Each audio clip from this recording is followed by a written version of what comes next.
a great audience. I know, the energy is amazing. It is amazing. And not only are you amazing, I have to say, welcome to the neighborhood, because 52 never looked so good on you, lady. Thank you. Oh, my goodness. Woo!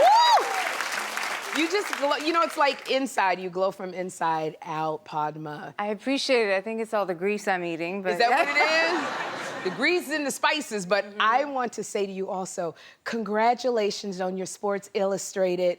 You were in your swimsuit issue. Girl, okay, you look so...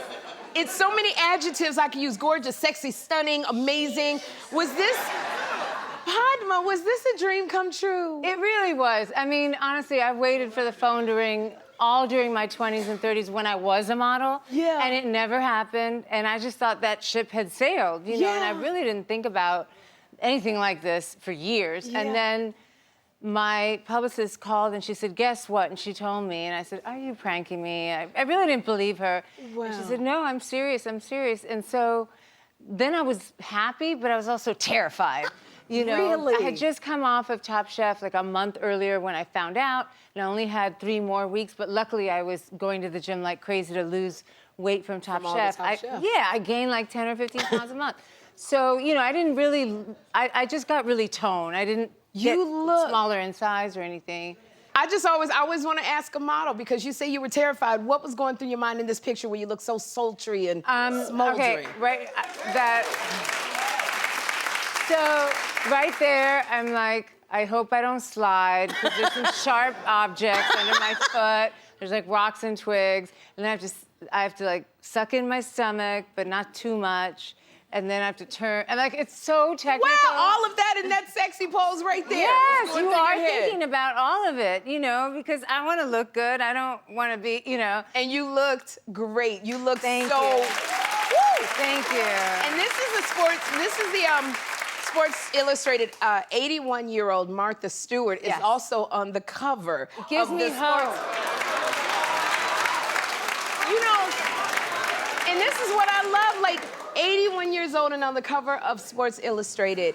And I know... She looks great. She looks so good. I love her. I've never seen her hair tousled and tumbled like this. She should wear more like that. I think so. And looking at this, I know my friend Bevy Smith has this saying, it gets greater later. I feel that way. Do you feel that way? I definitely feel that way. Yeah. Look, I was a lot more insecure. I was unsure of myself. I didn't know who I was. And, you know, I'm sure at that age, my body physically looked better just because I was younger. But now I feel so much more in my body. I feel so much more confident. I move in a more sensual way. I feel like I look better now because of how I feel. And I think that's very important, you know? Absolutely. I wouldn't go back to my 20s if you paid me. You couldn't pay me to go back to my 20s. Hell no. Insecurity was all over my belly. Now... And more, and not more. just my belly. Girl, I feel like when I rub my belly now, I get inspiration. I'm like, yeah, I think I want to buy something. That's just like, I feel good. And I want to say the Sports Illustrated swimsuit issue, it hits the newsstands on May 18th. So May 18th, you can get that. Couple of days, yeah. Now, here you are, you're posing in a bikini, and then also over to the other side, you were featured in Time's 100 Most Influential People of 2023.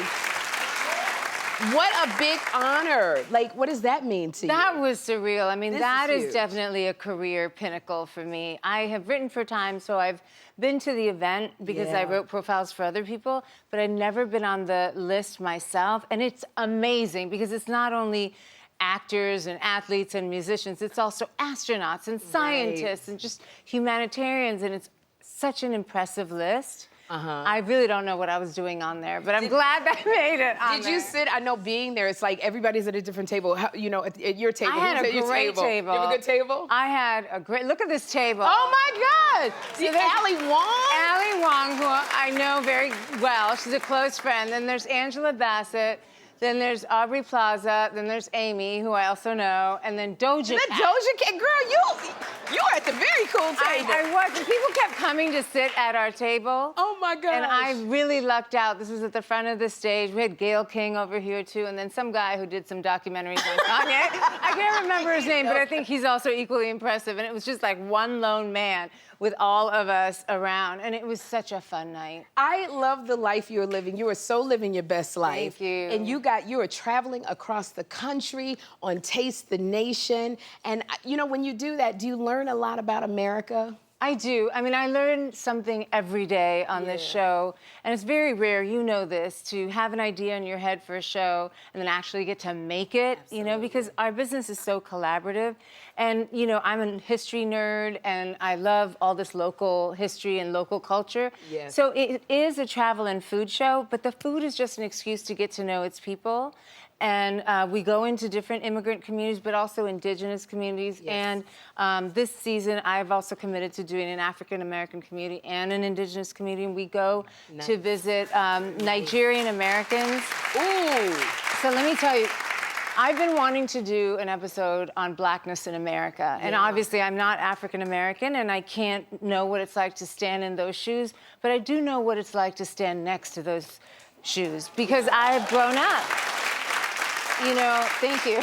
I've grown up with Black kids my whole life. Yes. And, but I was very afraid to do, you know, not do justice. And I had been to Houston and gotten to know the Nigerian Americans, and they are the community that is most well-educated in the whole country. Yeah. They have more advanced degrees, but they don't consider themselves Black. Like, I interviewed this gospel singer named Stacy, and she said, I didn't know I was Black until I got here. Right, You know, right. she said, I really didn't. But when a cop pulls you over, he's not saying, oh, you're a Nigerian, so you can go. Right. You know, it's all the same to the larger public. And so I really wanted to tackle this notion of Blackness not being a monolith, that it's many things and it has many complexities to it.